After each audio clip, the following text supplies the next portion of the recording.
So this morning, I'd like to talk about bodily sensations as a gateway to living wakefully, living more easily, living more happily. In the 60s, there was a quote I was fond of by the founder of Gestalt therapy, Fritz Perls: "Lose your mind and come to your senses." Sensory perception. When we're really paying attention in a sensory way, we're not so much caught by before and after. Sometimes we might see a beautiful sunset. We might hear the chiming of church bells. I don't hear them anymore, but when I was at Zen Center, we'd always hear them at the Greek Orthodox Church. Smell the aroma of fresh coffee. All of those sense experiences can bring us back to just being here, just being alive. There's a specific form of sense perception, though, that's different. That's internal, and it's the term that psychologists use is interoception. Interoception. Interoception is within the body. Hunger, thirst, breathlessness, pain, temperature, heartbeat, muscle tension within the body.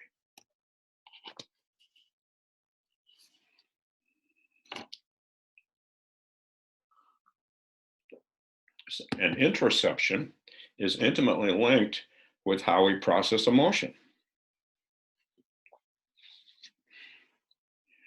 By being interoceptive, we can alter the body's physiological condition and shift our emotional state.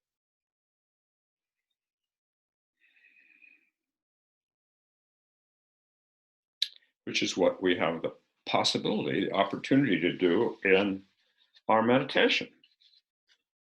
So I want to talk about a couple studies, types of studies that have been done very briefly. So one study, or a series of studies, was done that measure the accuracy with which people recognize their own heartbeats.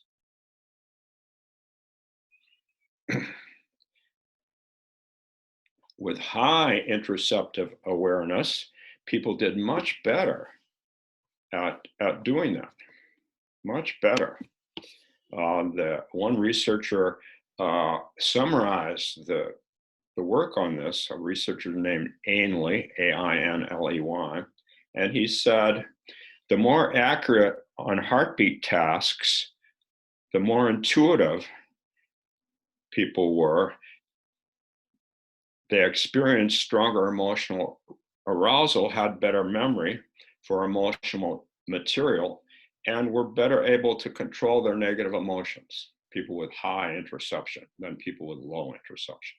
Interesting. And then at Stanford, where I went to school many years ago, there was work was done with people who had depression. And they discovered that people who have depression are less attuned to their own heartbeat. And that the worse their interoceptive awareness, the research says, the less intense were their experiences of positive emotion in daily life, and the more likely they were to have difficulty with everyday decision making. So meditation, a way of increasing interoceptive awareness. Interoceptive awareness. And this is interoceptive awareness of, I'm using big words, interoceptive awareness of implicit memories. This is mindfulness of body, implicit memories. Explicit memories, factual knowledge, autobiographical information. Implicit memories, emotional responses coming from the bodily sensations. And some of you think, oh, I'm not a feeling type, I don't have much, but you're just not paying attention. Feeling is always coming from your body, always coming, whether you label it or not. So we have explicit memories, which are facts, and then we have implicit, which are feelings. And they travel actually in different pathways in the brain. and they have to be integrated later to form one unified memory.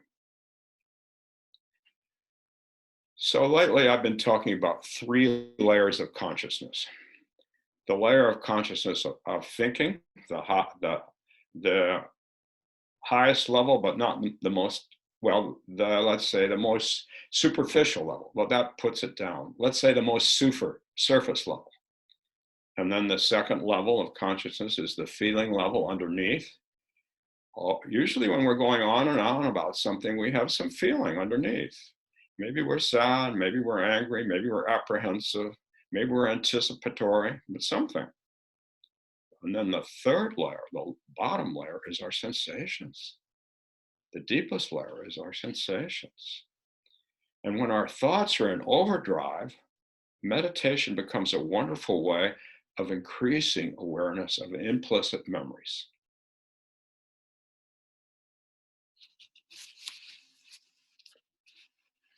And it can be very frustrating sometimes to do it, but we can all do it. In the Anguttara Nikaya, that's one of the Pali scriptures, Buddha says, there is one thing, monks, that cultivated and regularly practiced leads to a deep sense of urgency, to the supreme peace, to mindfulness and clear comprehension, to the attainment of right vision and knowledge, to happiness here and now, to realizing deliverance by wisdom and the fruition of holiness. My goodness. It is mindfulness of the body. Mindfulness of the body. Interoceptive awareness. Our felt sense, not our judgments, not our wishes about what should be, what could be, what might be, not our stories about how long this pandemic is going on and when it will ever end. But the feelings, and then below them, the sensations. That's where we find our freedom, just by being with them, because they lack the density. They're always alive, our sensations, that our set emotions and all of the toing and froing, all of the overdrive. Thoughts are in overdrive about them. So Buddha said in the Pali Canon, I teach awareness of the body in the body. Period. I teach awareness of the body in the body. Well, you want something more than that. I know you do, but that's the basic teaching. Who is it that wants something more? It's all those thoughts, all those worries, because of emotional needs. But underneath, all it is awareness of body in the body. All it is, but it's wonderful. It's not just all, it's everything. Our attention drops through our meditation. Our drops. It has to drop on its own. You want to bring it down, but you just have to keep sitting uninquisitively, maybe with an aspiration, but not trying to get something. You need an aspiration. What's the line between an aspiration and grabbing? Well, you have to discover that. Attention drops into physical experience rather than your views, your concepts about the body, or even your emotions. The mind drops into the heart. Isn't that wonderful? It happens. The mind drops into the heart. That's why we call it heart mind. Chitta in Sanskrit, shin in Japanese. Bodhicitta, awake to heart mind, right here. So the mind and the heart aren't divided anymore. The mind just drops right in, naturally drops in on its own, in its own time, not in your time.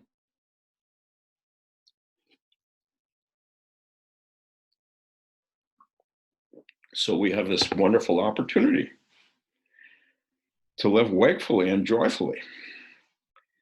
So I want to talk now about a student I was working with, maybe, I don't know, at least 15 years ago. She'd had asthma.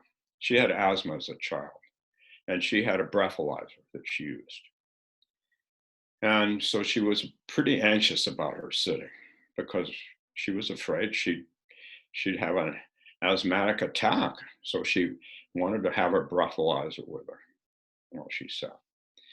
But when we talked about it, um, I realized, and she realized, that she hadn't had any asthmatic attacks for 5 years.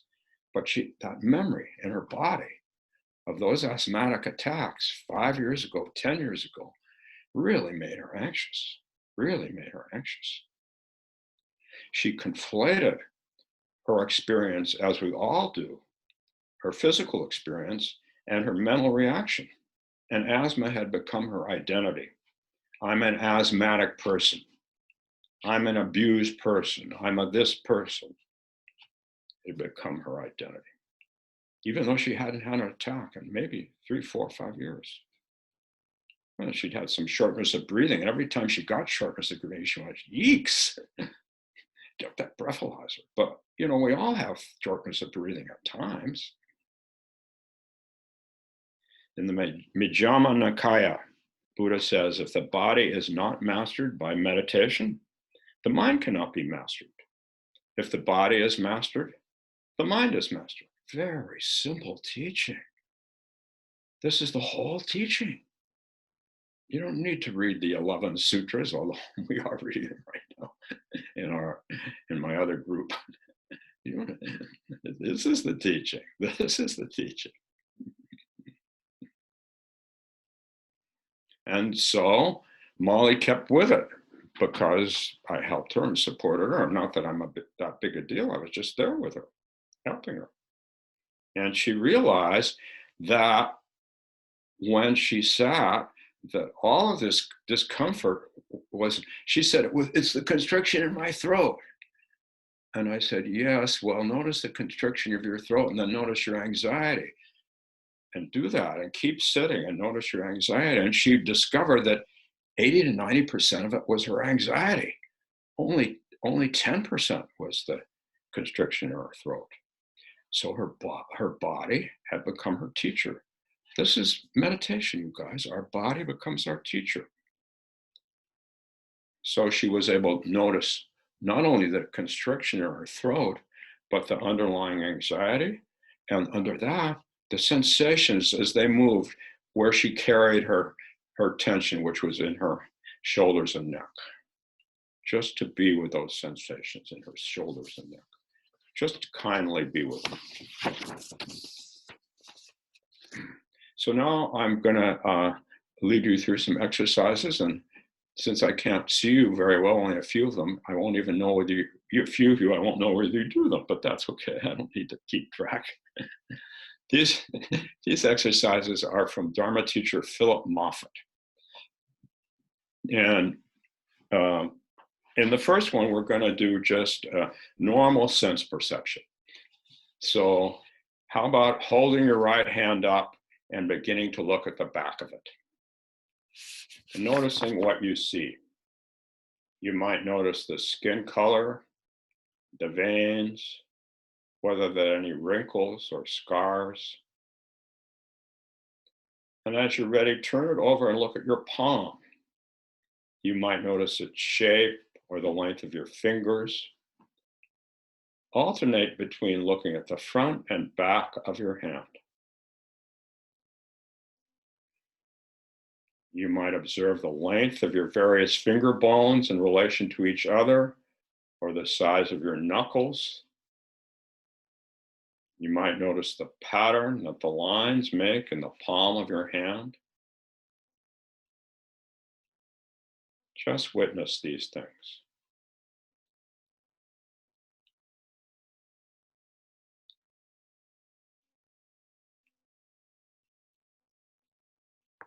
So now over on to the next one. This is not felt experience. This is visual experience. This is visual experience. Now we're going to do one with felt experience, with interoceptive experience. Rest your hand for a moment. With your eyes closed, raise your hand again. Start to move your hand in space. Let the wrist move with the hand. You might curl the fingers in toward your palm, then extend them out a little. With your attention, feel the thumb, the forefinger, the middle finger, the ring finger, the little finger, the palm, even the back of your hand. And when you're ready, lower your hand and open your eyes.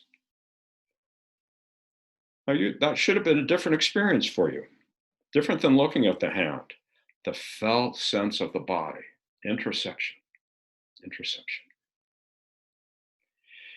Emotion lodges in the body.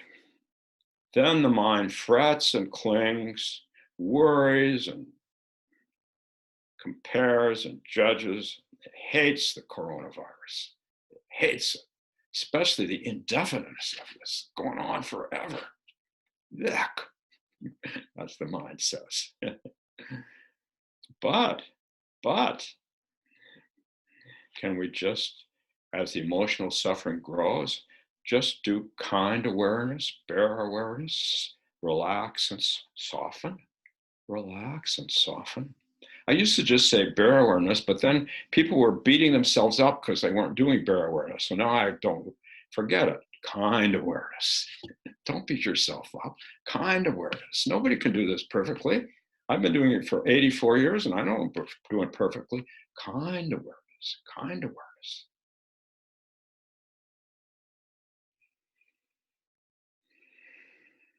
The felt sense of the body, where the emotions lodge. Next time you're feeling angry or scared or sad or frustrated, can you soften into and through your emotions to your sensations, just as they are? If you're kind to them, they break up. When your sensations break up, your sensations are always moving. They're always changing. Your emotion, your thoughts, but your freedom isn't coming into your body. Your freedom.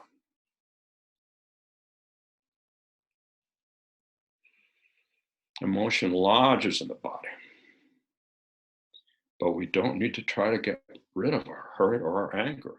We can just go one step lower, a little lower to the sensations. And we self-liberate. Self-liberate isn't later. We just do it. We just do it. And we can feel the difference between self-awareness versus reactivity and clinging. We can all feel that if we practice.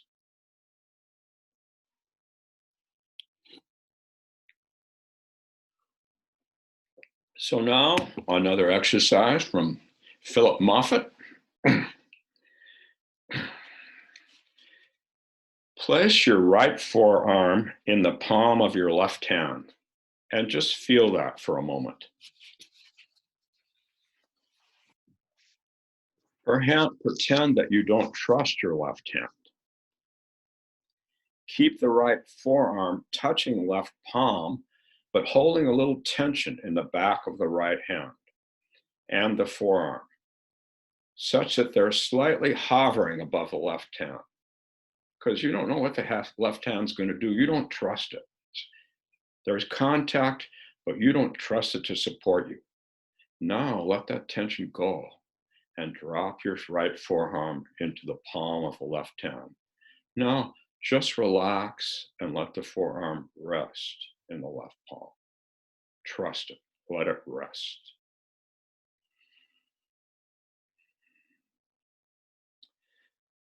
And that's the end of that exercise. The feeling of resting the forearm, neither hovering nor pushing down. Kind awareness. Kind awareness. Neither hovering nor pushing down. Kind awareness. And you can feel the difference. Can you feel the difference? Those of you who are, raise your hands, those of you who I can see. Can you feel the difference? Most of you. Those of you who couldn't feel the difference are in Head Start. You're going to have to stay after class this morning. And we'll practice kind awareness together.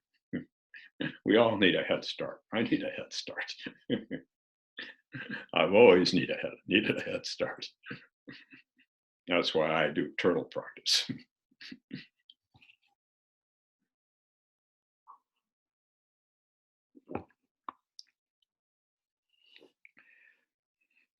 So during this forced shelter in place thing, we have strong desires. We have difficulties. Sometimes they ebb, sometimes they flow, sometimes more. We have more and sometimes less. Some of you have them more, some of you less. But whatever sensations are rising in the body, pleasant or unpleasant, can we just be with them without trying to hold on or push away? Underneath those desires and difficulties are sensations. They're open, they're moving, they're alive. They're alive. This is where you find your life, right here in the body, your own little body, the body of Buddha. You don't need to think about it. You don't need to read any scriptures. Here it is. Here it is. So yesterday morning, my wife made the trip that she makes. I don't know. Well, we're senior citizens, so she goes to the wedge between 8 and 9. That's when old people are supposed to go there, the wedge car. So she gets there by 8. She has her mask. So she left yesterday at maybe 7:45. And I thought to myself, I want to go to the wedge. I don't think I've ever wanted to go to the grocery store before. I want to go to the wedge. I want to see some people. I'm going to look at some lettuce and some kohlrabi and some chard in the aisles. It just came up like that, right as she was going out the door. I want to do that. I want to do that. And then my practice, I just, without being self-conscious, because I've been doing this for years and years, notice sadness. Sadness. My wife's an introvert. I'm not an introvert. Far be it. There she is. She gets to go to the wedge. Sadness. Well, the reason she goes to the wedge, although we talked about it, I'm going next time, is that she does all the cooking. So she knows exactly what she wants. So that's why I try to be a good boy, even though I'm sad. And then I notice this, my neck and shoulders. That's where I carry most of my attention. And that's the sadness. Just by being, just relaxing into my necks and shoulders, all the thoughts dissipated entirely. The sadness lingered a little bit and then went away. Just by being with it, it goes away. It'll come back, but you're not caught by it anymore. You're not caught by it. So when I lived at the Zen monastery, Tassajara, in California, when I was a boy, I wasn't a boy, I was a man, but relatively speaking, I was a boy. When I lived there, we were very isolated. It was almost impossible to go to town. You were not allowed to go to town. We never saw anybody except each other and the cushion and the wall. So everybody wanted to make a town trip. The town trip, every 10 days, there'd be a town trip. We'd all be competing. Who gets to go to the town trip? So that was my emotional memory that came up with Linda yesterday morning. I want to go to the town trip. Almost from sadness, a little almost desperation in there. And then come back, feel it, breathe into it, and it's gone. If you really do it, it's gone. It doesn't linger. We linger it, but it doesn't linger. This was more than 50 years ago, and there it is in me. She's going to the wedge, and I want to go to town, right? This is our body. All of our emotional memory is in our body. We don't get rid of it through meditation. We become more sensitized to it. So we're able to release. We're able to release.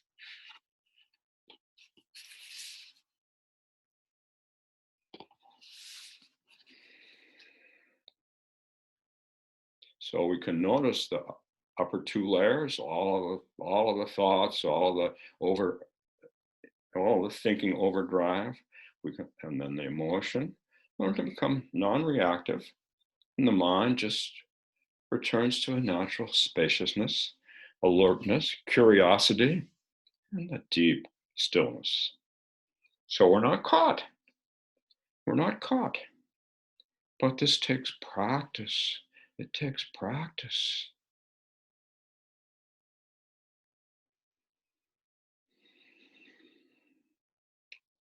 This is the gateway to living wakefully and joyfully, right in the middle of this pandemic. Right in the middle of this pandemic, wakefully and joyfully.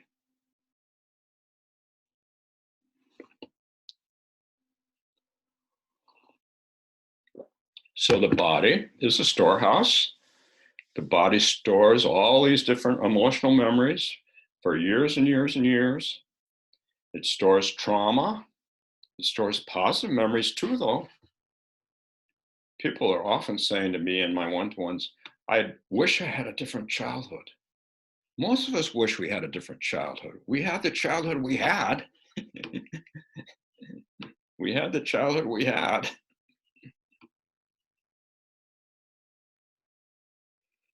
Liberation lies not in what the body has stored from our childhood, but how we respond. That's liberation, how we respond.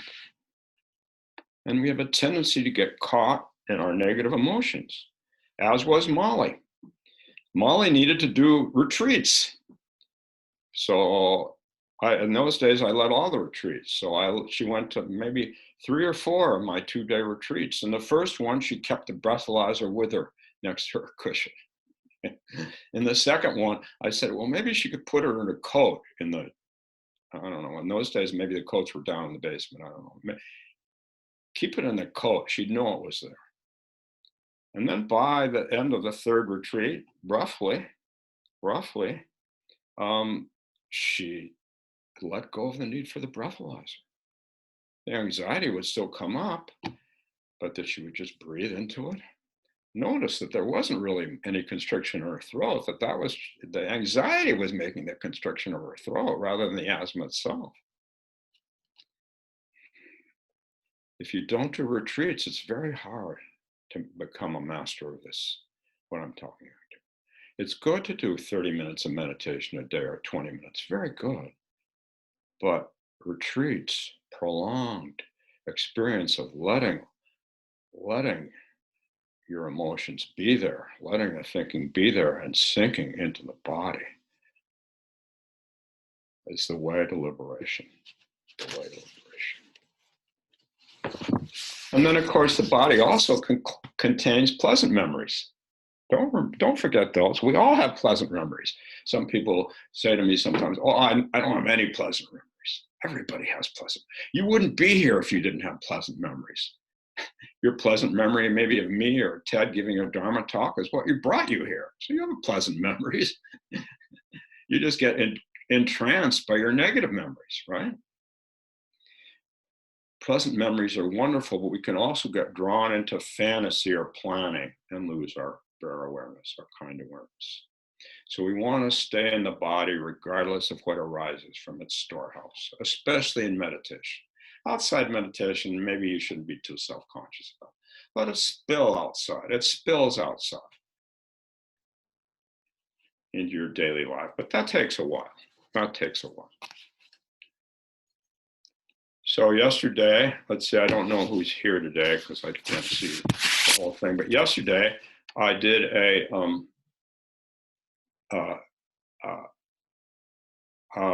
small ritual for one of your a dog that one of you has who just passed. And we did it, of course, virtually. It's the same ritual that I do at Zen Center for humans, dogs, whatever. People were, this is a dog person. So we did it for the dog person. And we had, of course, now that we have this online capability, we had the whole family there. One of the family members was in Israel, one was in Canada, and 2 were in Minneapolis. Wow, isn't that pretty cool that we can do this? This pandemic is bringing us together. Although somebody said to me, I'm tired of this 2-dimensional life. I get that. I'm tired of it too. That's why I wanted to go to the wedge. Anyway, we did the little ceremony for the dog, and then I felt sad. And I just met the dog briefly, but I felt sad.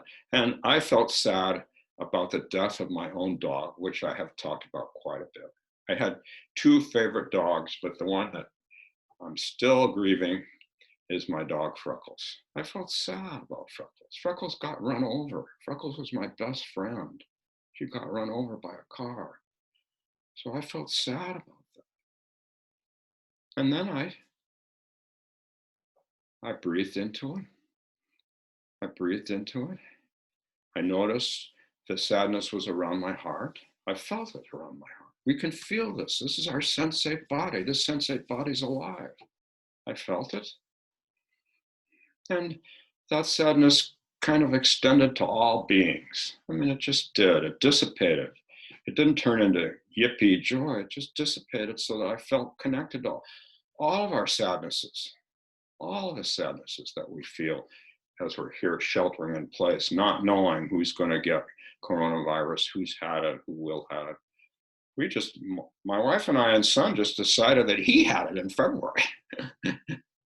That was before it was being diagnosed. But we realized that he had a more of a flu than he's ever had, with a bad cough, and it kept coming back. So we might be immune, but of course we can't be tested, and old people are the last people they're going to test. So we don't know. Anyway, release, release. Sitting meditation is the best body work. Maybe you don't think it's the best body work because you just sit, nothing happens. That's the best body work. So once when I was a priest with Katagiri Roshi, I felt very awkward. My body seemed to be more awkward than other people's bodies. More awkward doing the nested eating bowls, the oryoki, more awkward hitting the bell, trying to coordinate the bell on the drum, when I was done, doing everything, more awkward. So awkward that I even spilled soup on his robes once when I was bending over to serve him. Awkward, awkward, awkward. So I decided I don't know what I was going to do Tai Chi or Qigong. So if I just do Tai Chi or Qigong, my body won't be so awkward. So this was not too long after I had spilled soup on his robes. I went to him and told him, I'm going to do Qigong or Tai Chi. What do you think I should do? And I said, I'm going to do it with the same kind of devotion that I do Zazen. And he looked at me, he said, well, that's not necessary. Just be in your body. That's not necessary. Just be in your body. We want to do some special kind of exercise to get somewhere. That's the thinking mind, wants to get somewhere. And then the emotions are agitated. What can I do to get somewhere? That's not necessary. Just be in your body. Or change your body. I wanted a different body. I want to trade my body in for someone else's body. Well, this is the body we have. This is the body of Buddha, you guys. It's not mystical. It's just all life is here. All life is here.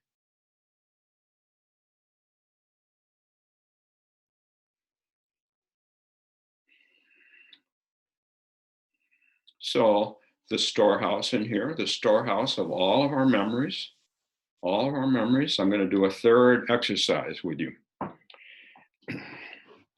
So shift your position if you'd like to for a minute. This is going to be a short exercise too. Get in a comfortable position.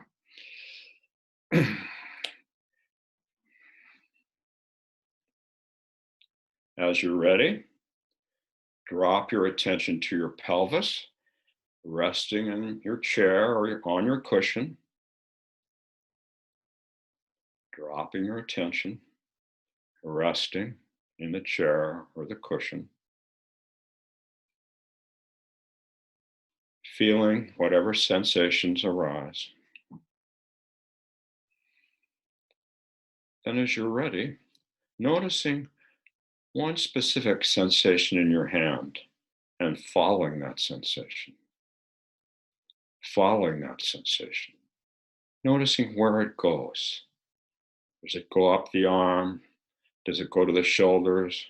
Does it linger? Does it go down the body? And as you notice that sensation, notice what thoughts or feelings arise and come back to that sensation, following it wherever it goes. And I'll be quiet for a minute or two while you do that.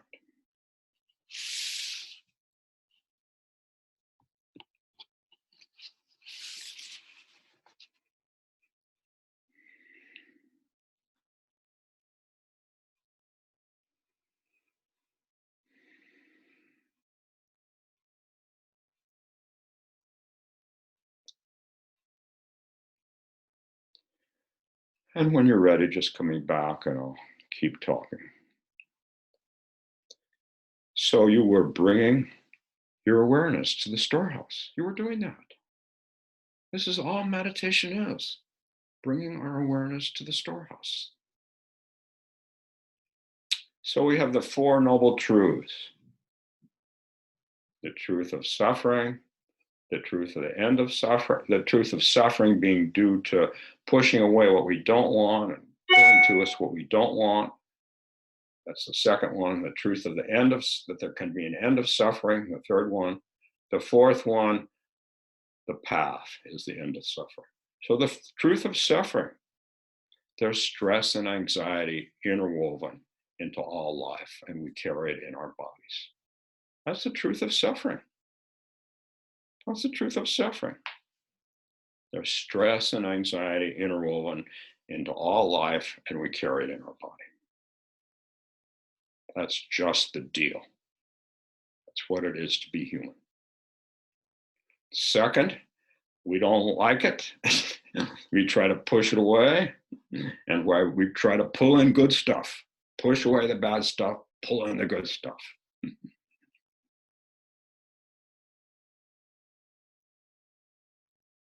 Maybe I could get to work in the wedge. Only wouldn't take someone 70, however, I'm almost 77. It wouldn't take somebody almost 77. Oh, no, how long am I going to have to stay here? Et cetera, right? Et cetera, et cetera. Now, you introverts like my wife, maybe you love this. She loves this. She's just home making her masks, making her meals. She's so happy. Well, is one better than the other? I don't think so. I have more chance to practice than she does. I do.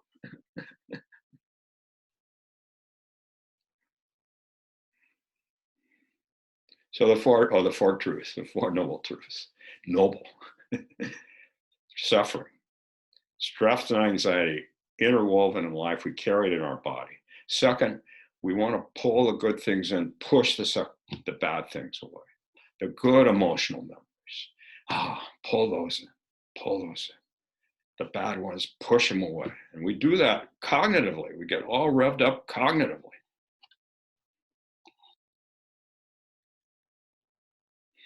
But there's an end to suffering.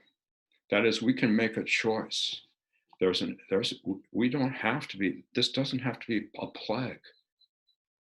If this coronavirus goes on forever, we could be okay. We have a choice. The choice is to kind awareness. That's the choice, kind awareness. We always have that choice. Every moment we have that choice, kind awareness. Third noble truth, we have a choice. And the fourth, there's a path.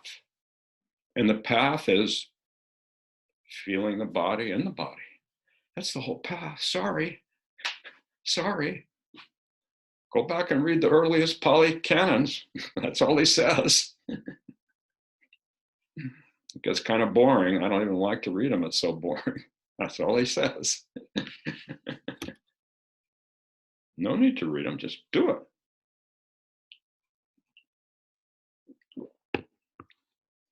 And when we're present, when we feel the tension and the contractions caused by negative emotion, the mind drops into the heart. The mind drops into the heart mind that feels a deep connection and love for beings just because they are, for life just because it is. It feels it. It's your own heart mind right here. The mind drops into the heart. Chitta,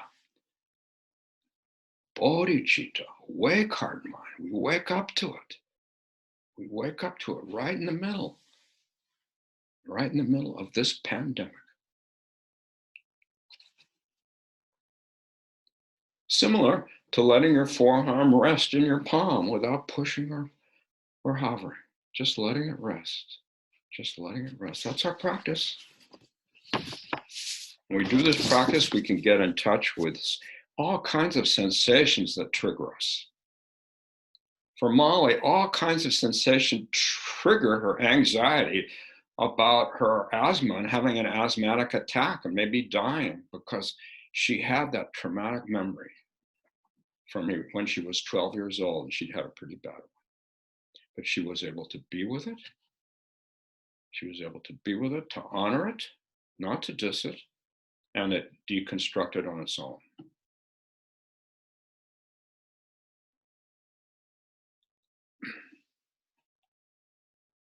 I'm not saying she did it in a day or 2 days or 3 days. I'm not saying she did it in a month or 2 months or 3 months. She did it. She did it.